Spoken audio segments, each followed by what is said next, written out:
মাধ্যমে সারা বিশ্বকে আমি এবং আমরা আহ্বান জানাবো যে মুসলিম নেতৃবৃন্দের ঐক্যবদ্ধ হওয়া উচিত এবং এই ইরানের সঙ্গে ইসরায়েল আমেরিকার যে যুদ্ধ, এটা কত সহজে এবং স্বল্প সময়ে থামানো যায় তার কৌশল বের করা উচিত।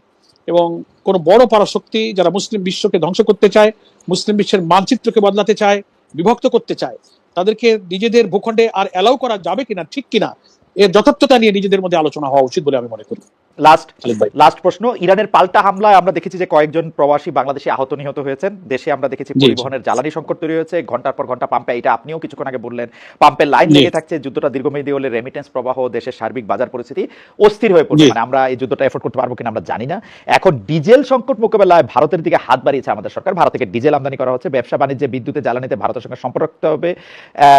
এইটা আপনি কিভাবে দেখেন বা জামাত ইসলামী কিভাবে দেখে? গত 1.5 বছরে আমরা ভারত প্রসঙ্গে, সেভেন সিস্টার্স প্রসঙ্গে, ইউরেনিয়াম প্রসঙ্গে নানা বক্তব্য দেখেছি রাজনীতির ময়দানে।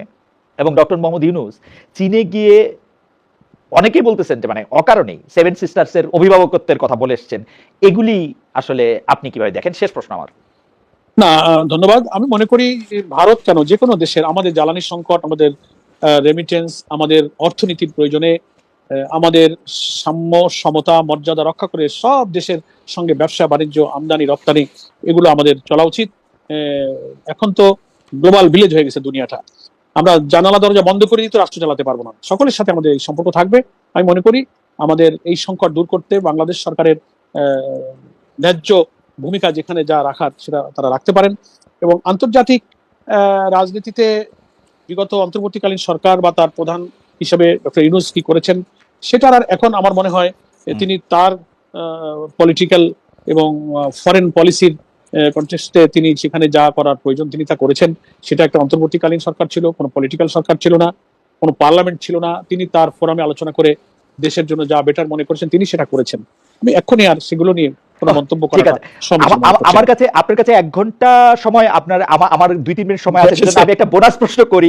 সেটা হচ্ছে বাংলাদেশ ব্যাংক, দুদক, আন্তর্জাতিক অপরাধ ট্রাইব্যুনাল এবং নানা প্রতিষ্ঠানে অন্তর্বর্তী সরকারের নিয়োগ বাতিল করে বিএনপি সরকার নতুন লোক, শীর্ষ পদে নতুন কাউকে নিয়োগ দিচ্ছে। বেশিরভাগ ক্ষেত্রে বলা হচ্ছে যে এরা ছিল জামায়াতে ইসলামীর, ঢাকা বিশ্ববিদ্যালয়ের উপাচার্য, এরা ছিল জামায়াতে ইসলামীর পছন্দের লোক। আপনিও সেরকম মনে করেন কিনা? নতুন নিয়োগগুলি কেমন হচ্ছে আসলে?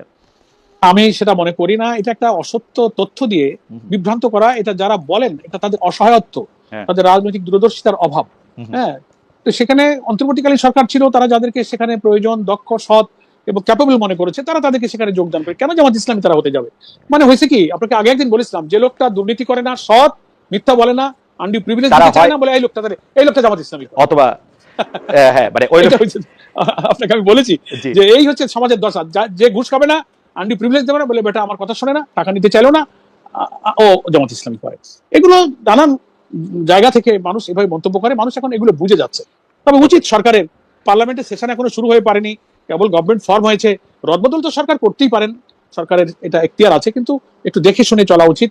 এবং নির্বাচিত সরকারের যেখানে নির্বাচিত প্রতিনিধি সেখানে ইলেকশন দিয়ে প্রতিনিধিত্ব করানো উচিত।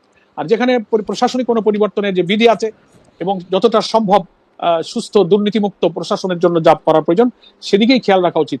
একবার শুধু দলীয় প্রয়োজন, দলীয় স্বার্থটা যেন তারা প্রাধান্য না দেন।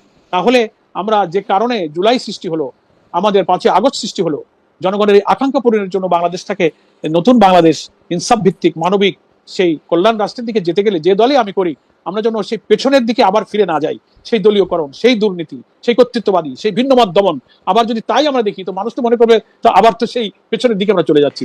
এটা আমি নবগঠিত সরকারের কাছে এই ব্যাপারে আমি অ্যাটেনশন ড্র করবো। আমি আমার মনে হয় অধ্যাপক মিয়া গোলাম পরোয়ার সর্বশেষ যে কথাগুলি বলেছেন সেই কথাগুলি আমাদের সবার মনে করা উচিত। আমরা যদি সেই দমন পীড়ন এবং অন্য আমার সাথে কি আচরণ করেছে সেই আচরণটাই আমি আবার রিপিট করতে চাইছি, মানে সেইটা দিয়ে আসলে আমরা কি বুঝাতে চাই এবং আইন হাতে তুলে নিয়েও বা আমরা কি বুঝাতে চাই, সোজা কথা আমরা মানে আইনের প্রতি শ্রদ্ধাশীল থাকা, সকলের প্রতি শ্রদ্ধাশীল থাকা, সেরকমই একটা জিনিস মিয়া গোলাম পরোয়ার আমাদেরকে শিখালেন বা বললেন, আমরা সেটি মনে রাখলাম, আমরা সেটি মনে রাখতে চেষ্টা করবো। আমি আপনাকে সামনে রেখে শুধু এটি পড়ছি যে আমরা দর্শকদের কাছে জানতে চেয়েছিলাম দেশে জ্বালানি তেলের অভাব নেই, গভীর রাতে পাম্প থেকে তেল সংগ্রহ করা দরকার নেই, এই মন্তব্য করেছিলেন জ্বালানি মন্ত্রী ইকবাল হাসান মাহমুদ টুকু। দর্শকদের কাছে আমরা জানতে চেয়েছিলাম এই আহ্বানে গ্রাহকরা আস্থা পাবে বলে মনে করেন কিনা। শতকরা 37% দর্শক মনে করেছেন যে আস্থা পাবেন, শতকরা 63% দর্শক মনে করছেন যে আস্থা পাবেন না। আপনাকে অনেক অনেক ধন্যবাদ জানাই মিয়া গোলাম পরোয়ার, আপনার সাথে আলোচনা করা এবং আপনাকে প্রশ্ন উত্তর আমাদের সবার জন্যই অনেক বেশি আনন্দদায়ক ছিল। আপনাকে অনেক অনেক আলহামদুলিল্লাহ খালিদ মহিউদ্দিন ভাই, আপনাকে এবং ঠিকানাকে আমার পক্ষ থেকে, জামাত ইসলামের পক্ষ থেকে ধন্যবাদ। আসসালামু আলাইকুম।